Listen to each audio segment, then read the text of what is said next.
Listeners are advised Judge Gloria in this episode is a voice actor and not a real judge. This is not a real court and none of those mentioned are on trial. The scope and purpose of this episode is to create a more immersive listening experience through the events retold from the newspaper archives. AIDS brings a response Fight from the against government. AIDS, the disease which claims life. Welcome to AIDS Are Lost Voices with me, William Hampson, and my co-host, Judge Gloria. Mr. Hampson, please approach the bench. Is it relevant to the matter at hand? Did the accused put forward In this series, we re-examine HIV and AIDS-related crimes from the newspaper archives of the 80s, 90s and noughties. Court rise!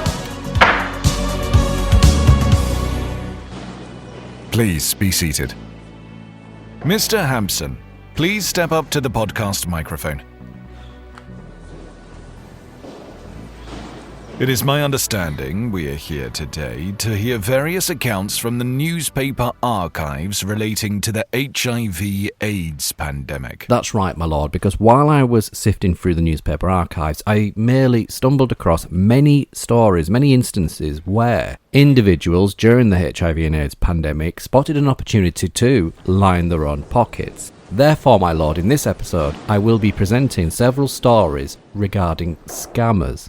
My word, you have been busy. Oh, my lord, well... Mr. Hampson, I see from the file before me a newspaper article that you intend to rely on in your presentation of this case today. That's right, my lord. This is an article. Well, as you'll get to hear, it's more than an article because it was in fact an undercover investigation conducted by the tabloid newspaper The Sunday Mirror. Now, in their article on the 16th of November 1997, they ran the headline, AIDS for sale to scroungers, where they report, if you have AIDS, it's a death sentence. If you don't have AIDS, but you can trick the DSS, Department of Social Security and Old Term for the Benefits Office, into believing you do, it's a license to print money. And that is the scam exposed by the Sunday Mirror today. An HIV-infected Nigerian has been selling her blood to other fraudsters, and Clague charges a £2,000 fee to take an AIDS blood test using someone else's identity. The buyer then takes the positive result to the DSS and claims up to £500 a week in benefits.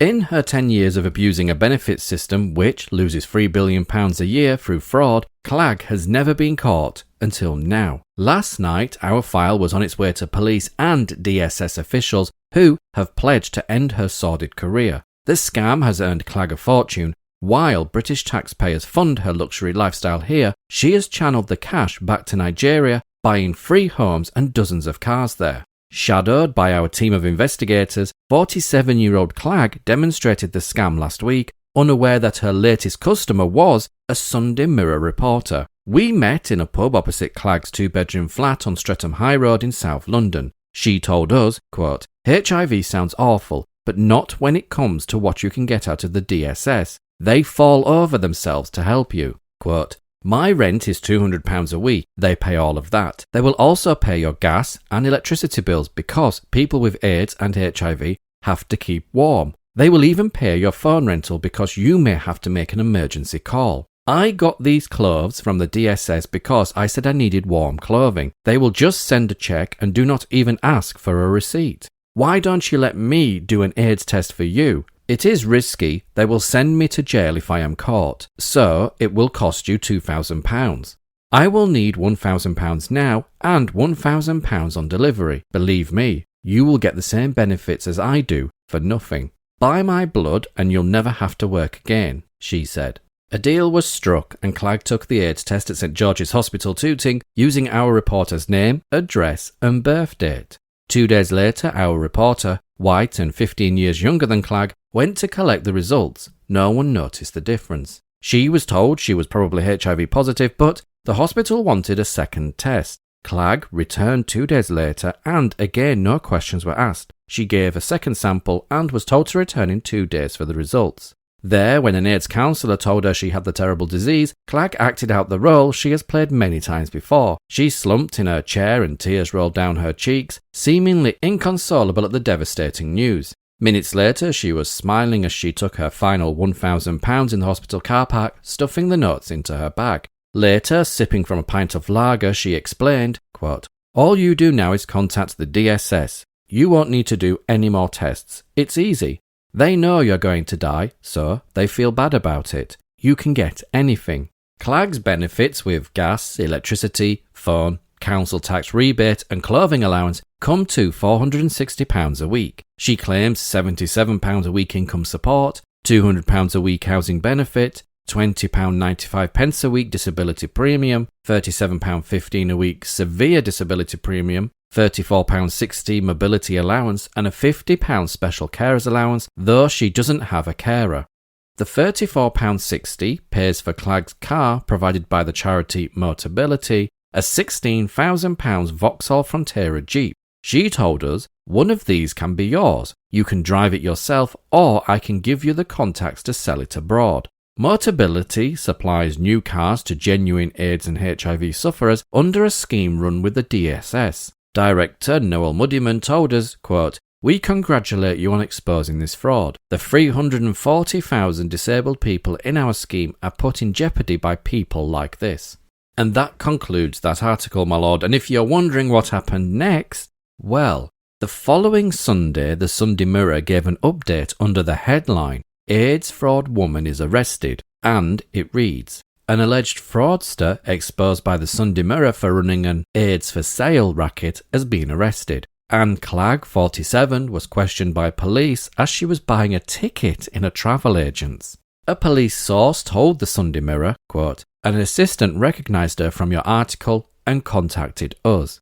It was claimed last week that HIV-infected Clague from Uganda was charging £2,000 for taking HIV tests under the name of the payer, who would then take the positive result to the DSS and claim extra benefits. She has been bailed to return to Streatham Police Station in London in a fortnight. Mr. Hampson, did the individual respond to the allegations before them? Well, frustratingly, my lord, this is where this incident seems to end within the newspaper archives, because I was unable to find any follow-up by any other newspapers, including the Sunday Mirror, who conducted this undercover sting, and we hear of no court appearances, no conviction, nor if Miss Clague ever returned to Streatham Police Station, and if indeed any charges were brought against her in the first instance. The Sunday Mirror did print a comment from a reader congratulating them on their investigation a week or so later, but nothing else followed, and I could find nothing online nor in state records.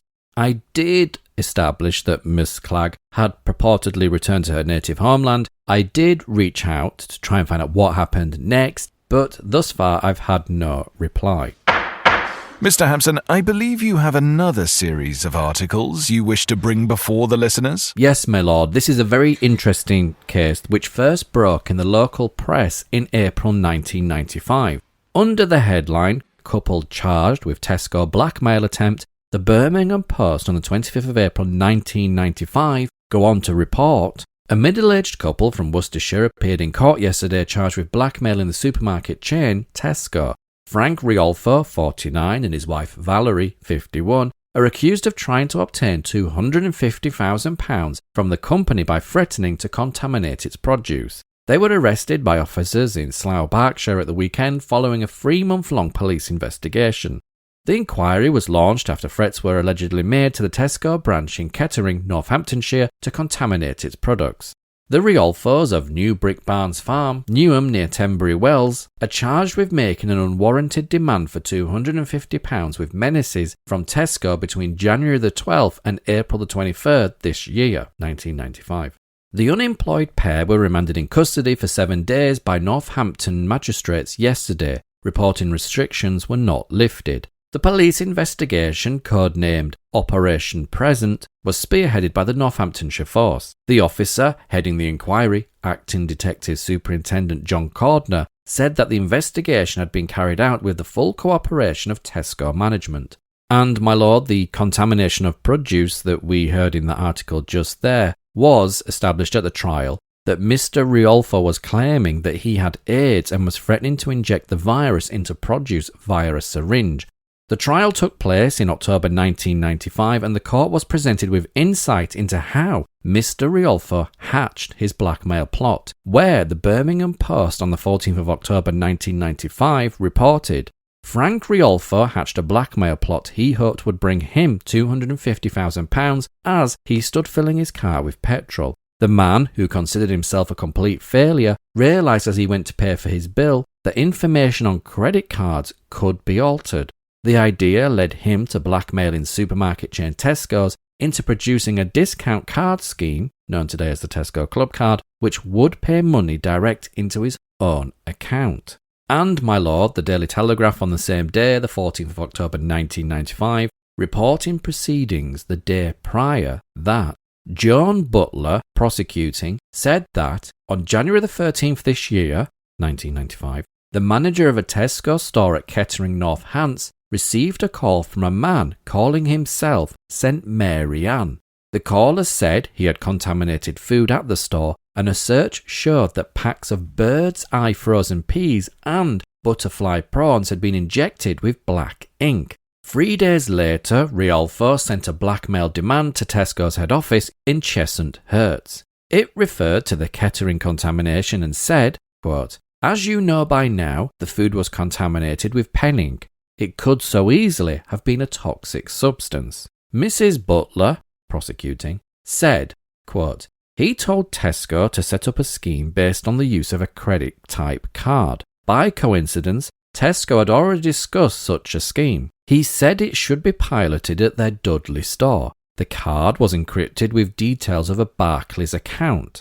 To anyone in the know, the card could be used to withdraw money from automatic cash machines.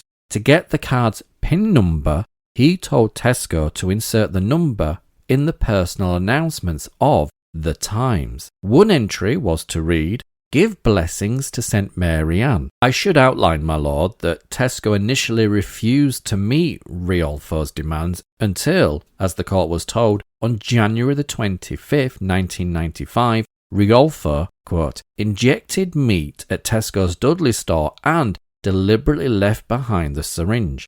His letters also became more threatening. In one, he said, quote, 'I have AIDS, so I have a ready-made supply of infected blood,' and that was reported in the Daily Mirror.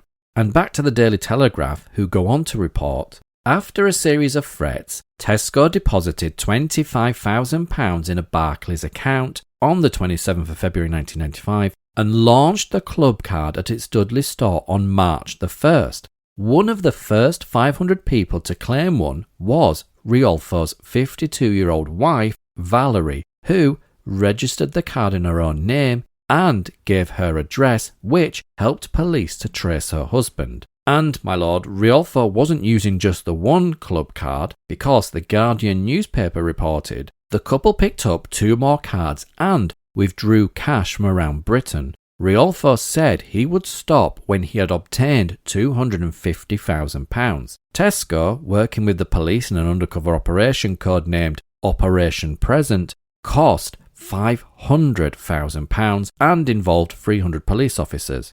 An operation that saw both Frank Riolfo and his wife Valerie arrested withdrawing cash at a cash machine in Slough, Berkshire on the 22nd of April 1995. By the time of his arrest, he had withdrawn £7,500 using the club card 73 times. Mr. Hampson, did the individual enter a plea or at the very least respond to the allegations before them? Well, my lord, upon his arrest, Frank Riolfo confessed and pleaded guilty to 2 counts of blackmail. The same charges that were brought against his wife at trial were dismissed. And on the 13th of October 1995, Frank Riolfo was sentenced to 8 years in prison and a confiscation order for £1,740 was ordered. Mr. Hampson, did the party concerned submit an appeal? Yes, my lord, an appeal was put forward and was heard around 6 months later, the following year on the 26th of April 1996. The appeal, Regina versus Frank Riolfo, was put before Lord Justice Kennedy, Mr. Justice Holland, and His Honour Judge Martin Stevens QC, acting as a judge of the CACD. Mr. J. Davis was the solicitor representing Mr. Riolfo, and after stating the appeal of his client, the judges gave their ruling that gives us a little insight into what was put forward at the appeal in terms of Mr. Riolfo's background and character, where they stated, "It is submitted to us, on behalf of the appellant, Mr. Frank Riolfo, by Mr. Davis, his solicitor, that he was a very unusual man. He had a totally good character prior to these series of offences. Indeed, he had worked hard throughout his life. He had been for many years in the Royal Army Medical Corps, where he had been employed as a charge nurse. He had then worked in the pharmaceutical industry and had his own business, which unfortunately failed. He and his wife had the misfortune of a son being killed in a car accident, which clearly upset him very much, and he had a heart attack, which had all added to the misfortunes in life which he had undergone. However, at the end of the day, his conduct against the background of his own personal history was little short of incomprehensible. Here was a man who had led an industrious life and played a full part in the normal workings of society, behaving in a quite extraordinary fashion over a prolonged period of time. He, it is fair to say, did not, on any occasion, actually infect the produce of the supermarket, but he did inject an inert substance into certain produce in order to convince the supermarket that his threats were real. There were no toxins, but the fact that he did what he did made it clear at the time he certainly intended what he said. What is submitted to us by Mr. Davis is that, having regard to the fact that this man was, as can be seen from the medical history, suffering from serious depression at the time, having regard to the fact he did not only plead guilty, but was positively cooperative with the police when the matter was eventually unravelled, to the extent he explained to the police how to access the information on his computer, which they required in order to bring the case fully home against him. Having regard to the fact that there is here no risk of any further criminality by him of a like kind, and having regard to the fact that in the end no great damage was done to the supermarket, either by means of the threats of exposure to the media being carried out, or by means of toxins actually being injected into their produce, it was not necessary to impose a sentence as long as 8 years imprisonment. Mr. Davis has invited our attention to the decision of this court in the case of Darling, 1994, but he recognises that that case represents a degree of criminality rather lesser than that with which we are concerned. He has also invited our attention to the decision of this court in Telford, 1992. We have looked at both of these authorities. We have been assisted by what he has had to say to us, and we have come to the conclusion that, not least because this particular criminality does not have about it that aspect which is so frequently to be found in cases of this kind, namely straightforward and obvious greed on the part of the perpetrator, seeking to exploit what he perceives as a weakness in the system of the person who is to be exploited, but rather more some element of really mental derangement, that we have come to the conclusion that the sentence imposed was somewhat too high. A substantial sentence there had to be, but the sentence of 8 years is one we propose to set aside, and we substitute for it a sentence of 6 years, and to that extent this appeal is allowed. And, my lord, in reference to the appeal judge's remarks in regards to the death of the Riolfo's son, I did find a newspaper article that shares a tragic story in the Daily Record in Scotland on the 25th of November 1982. Under the headline, "Victims of Car Horror Are Named," the article states, 2 men who died when their car crashed and caught fire 5 miles south of Dunvegan in Skye were named yesterday. They were Darrell Riolfo, 19, of Rogue House, and Shepherd Ian Montgomery, 21, of Balmenach. The third man in the car, Timothy Chapman, 20, from Kent, who escaped with burns, was comfortable in Broadford Hospital last night. Then, my lord, Frank Riolfo appeared in the press once again as recently as 2004, where, on the 26th of June 2004, the BBC reported that Frank Riolfo served only 3 years of his 6-year sentence and, upon his release, retrained as a nurse and secured a job at Plymouth Hospital, but failed to inform his employer of his previous conviction, and he was now before an inquiry.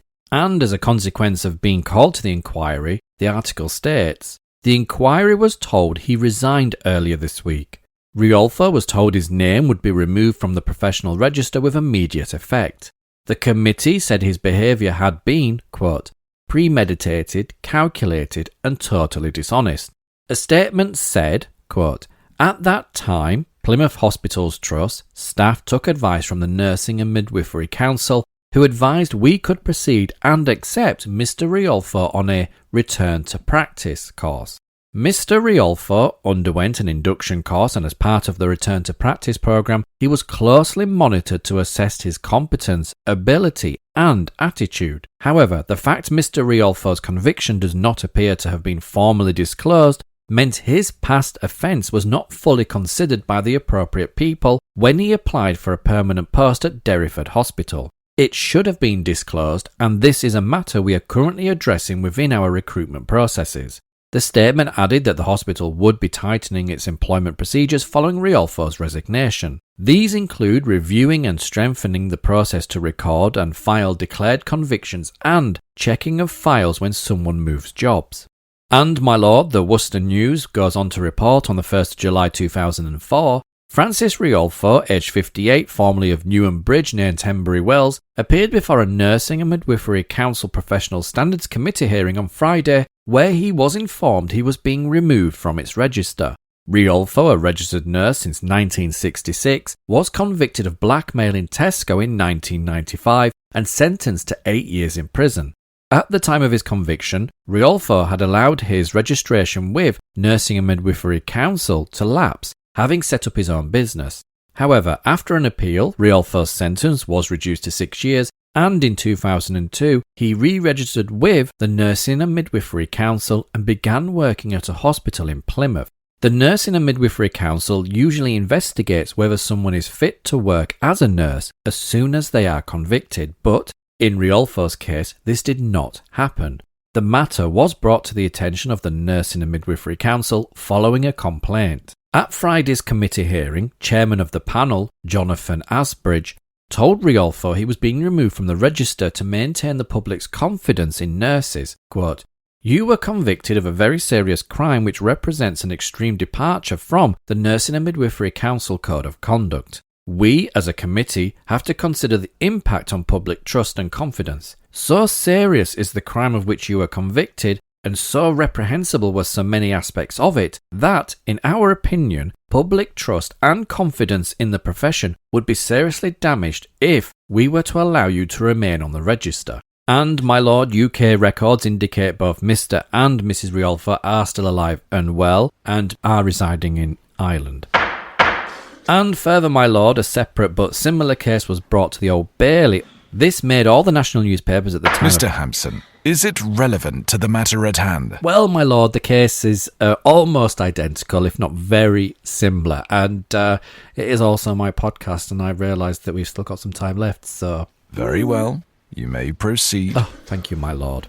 As I mentioned, this next set of articles is very similar to the incident that we've just heard of. And if we jump straight in, on the 7th of May 1994, the Evening Post report, Extortion Plot 2 for Trial, and the article states, a Somerset man jointly accused of a £12 million plus blackmail plot against free supermarket giants has been sent for trial at the Old Bailey. Disabled Alexander Taylor, aged 51, hobbled into Horseferry Road Magistrates Court in London with 2 walking sticks yesterday. He was charged with Michael Norman from Norfolk with conspiring to commit blackmail between January the 1st and February the 18th, 1994. They also face 3 counts of making unwarranted demands with menaces for £4,930,000 from Sainsbury's, £4,370,000 from Tesco, and £3,120,000 from Safeway. Do you remember those? Father of 2 Taylor, a former company director of High Street Stoke, Southampton, was granted £20,000 bail, but he will remain in custody as he has been unable to provide the sureties required by the court. And, my lord, the trial gets underway in November 1994, where the Merseyside Daily Post run the headline, Superstores faced £12 million HIV blackmail demands. And the article states, 3 major supermarkets were threatened with HIV contamination of their products in a sophisticated £12 million blackmail bid, an Old Bailey jury heard yesterday. The blackmailers warned that, if their demands were not met, infected fluid would be injected over a 6-week period into food which did not need cooking, alleged Bernard Felvin, prosecuting. But the bid was thwarted by a police undercover operation. Officers posing as representatives from Sainsbury's, Safeway and Tesco contacted the men behind the plot, secretly taped conversations with them, and finally moved in and arrested 2 men. Alexander Taylor, 51, of Stoke Subhampton, Yeovil, Somerset, denied conspiracy to blackmail, but the jury was told the second man, Michael Norman, who was not before the court, had admitted blackmail. Mr. Felvin said Taylor, quote, was party to an agreement with Norman to obtain huge sums of money from 3 well-known stores by threatening them with contamination of their products. The scheme originally was undoubtedly devised by Norman, but Taylor was an important part of it and played his role in what would have been execution of a fairly sophisticated and unpleasant scheme. The letters were signed Action in the Community and claimed the demands were being made as a protest over the growing power and profits of supermarkets at the expense of small farms and companies. Michael Lawson, QC, for Taylor, said the issue was the extent to which Taylor was involved. The trial continues. And as the trial continued, the press continued to report on proceedings where the Western Daily Press on the 3rd of November 1994 run the headline, Mafia Claim in Superstore Aids Blackmail Trial. Now the article states much of what we've already learned, but it does go on to state, the court heard that Norman told an undercover detective he might be working for the Mafia, and that he had no option but to obey their orders. The duo told Sainsbury's, Safeway and Tesco that infected fluid would be injected into food on the shelves unless the supermarkets handed over £12 million. But police arrested both men after following Norman to oust services on the M4 near Bristol. Taylor, aged 51, of Stoke Subhampton, Yeovil, denies conspiracy to blackmail. Norman, also 51, of Norfolk, has pleaded guilty. And the article goes on to state, the court heard that Taylor met an undercover detective posing as an intermediary for the supermarkets after a series of coded messages had been placed in the personal column of the Daily Telegraph. Detective Chief Inspector John Beadle pretended his name was Michael Jenkins and that he was acting for Tesco, but secretly recorded his conversations with Taylor. He visited Taylor's home and said Tesco was prepared to make a payment if there was a guarantee that the threats would not be repeated. The court heard that Taylor told the officer, quote, I am instructed to say once you hand over the payment there will be no further contact whatsoever. Taylor admits acting as an intermediary in a chain leading back to the action group, but denies he knew he was involved in blackmail or the threats being made. The trial continues. And as newspapers continue to report on proceedings, my lord, it was the Times newspaper that shared a little background on both the men, Michael Norman and Alexander Taylor, where they wrote, Norman said that he wrote the blackmail demands on his word processor at home. The letters told the firms not to involve the police and to communicate through coded messages in the personal columns of the Daily Telegraph. Mr. Winston Roddick, QC for Norman, told the court the scheme was, quote, a crackpot idea, end quote, which had no chance of success. Norman had been, quote, in a fragile state mentally, end quote, in financial difficulties and had suffered a stroke. Mr. Michael Lawson, QC for Taylor, said after graduating from Sandhurst, he joined the parachute regiment but had to give up his chosen career after sustaining several leg injuries. After a successful career as an oil engineer in the Middle East, he had returned to this country and began a company dealing with water and sewage treatment. It failed, and Taylor now owed £25,000. Then, on the 8th of November 1994, the Guardian newspaper run the headline, Stores Blackmail Threat, Man Guilty. And the article states, a man who threatened to contaminate supermarkets' products with the AIDS virus was yesterday found guilty of conspiring to extort more than £12 million from Sainsbury, Tesco and Safeway. Alexander Taylor and his accomplice, Michael Norman, who admitted the charge, were trapped by 3 undercover policemen, an Old Bailey jury was told. Mr. Recorder Paul Falk QC adjourned sentence until December the 2nd, where he remanded Mr. Taylor in custody. Bernard Felvin, prosecuting, said the officers tricked the pair into believing they were store representatives. Mr. Taylor and Mr. Norman, both 52, were lured to the Aust service station on the M4 by police who promised to meet their demands. He said £275,000 in cash, which police had handed over to Mr. Norman only moments before, was recovered.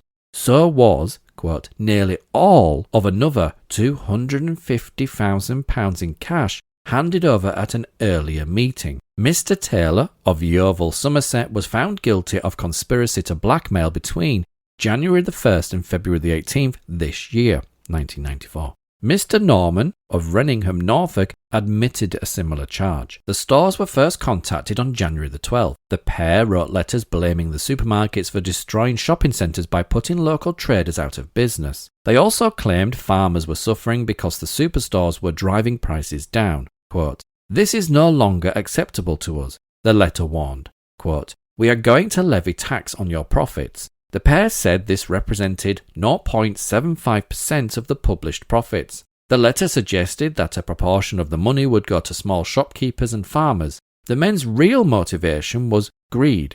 They had no links with small traders or farmers, said Mr. Felvin, prosecuting. Chemical powders, liquids and a fluid containing active HIV infections could be inserted or injected into packaged products, the letters said, and warned that produce would be contaminated on a nationwide basis. The men were captured before any product could be contaminated. Then, on the 3rd of December 1994, the day after the pair were sentenced at the Old Bailey, the Daily Post ran the headline, "HIV threat pair jailed for £12 million blackmail bid." Now, the article obviously shares the entire story, so I shall just pick out relevant bits from the article where they state, two failed businessmen who tried to blackmail three leading supermarket chains into paying £12 million by threatening to contaminate products with the HIV virus, which can lead to people developing AIDS, were jailed at the Old Bailey yesterday. Mastermind Michael Norman, 52, was given 8 years, and his accomplice and friend, former Army officer Alexander Taylor, 52, 5 years. The judge, Mr. Recorder Paul Folk, told the pair as he sentenced them that blackmail was an, quote, evil crime. Supermarkets are vulnerable to this type of offence and need to be protected, he said. And the article goes on to state, the judge said this type of blackmail, quote, strikes at the roots of the retail trade industry, end quote. Norman told the police he got the idea from the best-selling Dick Francis thriller, The Banker. He said he originally conceived the scheme as an idea for a book, but then fiction became fact. He recruited Taylor, a former army officer who had fallen on hard times, to assist him. Mr. Hampson, did the party concerned submit an appeal? I didn't find any records online, my lord, that may have given specific detail, but around 6 months after sentencing, the Evening Post, based in Bristol, on the 17th of May 1995, reported the following. Blackmailers, who were caught near Bristol after threatening to inject the AIDS virus into food, have lost their plea for freedom. Alexander Taylor, aged 52, of Yeovil, and Michael Norman demanded £12 million from three supermarket chains. They were caught after a covert police operation at Eastgate Centre car park in Eastville, Bristol, when Norman accepted £275,000 from an undercover policeman. He was followed to Aust, where he and Taylor were arrested. Taylor and Norman of Norwich were jailed last December at the Old Bailey for blackmail. The appeal court in London yesterday dismissed Taylor's appeal against conviction and Norman's against sentence. My lord, if I may, I note that the time is not against us for this episode, and I have another 2 articles that I would like to share with the listeners in regards to this episode, if you would allow me to proceed. Very well. You may proceed. Thank you, my lord. This is the front page of the Daily Record on the 29th of March 1991, where the headline reads, I'm killing all my family, with the strapline, 2 dead, 4 more have AIDS. And the exclusive reads, Tragic junkie Michael Campbell fears he has passed an AIDS death sentence on to 6 members of his family. Yesterday, heroin addict Michael told the Record how 2 younger brothers died after sharing his dirty needles, and he says 2 other younger brothers have full-blown AIDS and 2 female members of the family have the AIDS virus. And those with children fear the virus may already have passed on to them. Last night, the 21-year-old brother, about to become a father, told the Record, quote, "Yes, it's true. My girlfriend wants to have an abortion in case the baby has AIDS." The 25-year-old brother added, quote, "I'm under a death sentence. It's a living hell." And as he blamed himself for creating the nightmare, Michael, 37, said, quote, "I can't live with myself for what I've done. How can they ever forgive me?" Michael, who lives in a sprawling housing scheme, wants the names of his family kept secret to save them from being targets of a hate campaign. But he told how he introduced his family to hard drugs using his dirty needles, one brother at just 15. The tragedy has left Michael's 60-year-old mother and 67-year-old father devastated. Said the 21-year-old brother, quote, "I was 15 when I started shooting up. I was sharing needles with Michael. I can't find it in me to hate him. The choice was mine. But it's terrible living with the knowledge that I've only a few more years to live." And the 25-year-old added, "We all started on drugs together. We were foolish. Now I have to live every day knowing that I'm under a death sentence." Michael revealed how he used to live life in the fast lane as a boss of a building business. He earned over £50,000 a year and drove a classy BMW. He said, "I used to have a nice wife, a civil servant. She's left me and taken our 21-year-old son. Thank God he was born before I had HIV. At least I've not passed the curse on to him. I've lost everything, and I have to live every day with the knowledge I've killed my family. I don't want sympathy. I got myself into this mess, but I wish I could turn back the clock. My mum and dad can't hardly look me in the eye." Mr. Hampson. My lord, I can see you looking at me slightly puzzled, because this naturally would be a very sad story and would invoke a lot of sympathy, and possibly has with the listeners. However, this story features in this episode because the very next day in the same newspaper, the Daily Record, on the 30th of March 1991, they run the headline, "Family Betrayed by Lying Conman," and the article states, "Twisted conman Michael Campbell lied when he claimed he passed on an AIDS death sentence to 6 members of his family. Campbell, 37, also admitted he had set up an elaborate arrangement to convince us that his claims reported in yesterday's Daily Record were true. Now the matter may be reported to the police. For Campbell lied when he pretended to us that 2 of his younger brothers had died after sharing dirty needles. He lied when he said 2 of his brothers had full-blown AIDS. He lied when he said 2 female members of the family have the AIDS virus. And he lied when we asked him to produce evidence of his claims, including medical evidence. He agreed to set up a meeting with his 2 brothers. At that meeting, 2 men arrived claiming to be his brothers, backed up his claims, gave us detailed information, and said the rest of the family were too distressed to be interviewed. Last night, his angry family blasted the liar and said the men were definitely not his brothers. One relative said, quote, "He has told lies from start to finish. I believe he may be dying of AIDS, but none of the rest of us have ever had any connection with drugs of any kind. None of the family have died from AIDS. I can't understand why he has done this." Another relative said the whole story was a fabrication and confirmed there was no history of drug taking in the family. Campbell yesterday admitted he had intended seeking money from the Daily Record for his story, but no cash was ever agreed or cash handed over. And the article concludes, "The Daily Record would like to apologise to the innocent members of the Campbell family who have been so callously betrayed by their own brother." And naturally intrigued to learn what happened next, or to see if there was any merit to the story that Michael Campbell gave to the tabloid newspaper, I searched in England and Wales and in Scottish records for a death for Michael Campbell within the age range that he specified in the article, and I couldn't find anything. But sadly, I think it's stories like this and the ones that we've heard that show the absolute depths that people would drop to cash in on the HIV and AIDS pandemic. And that, my lord, concludes this episode.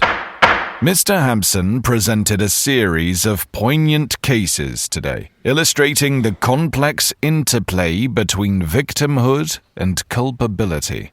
While it is crucial to acknowledge the moral and legal violations that have occurred, we must also consider the profound impact of an HIV or AIDS diagnosis.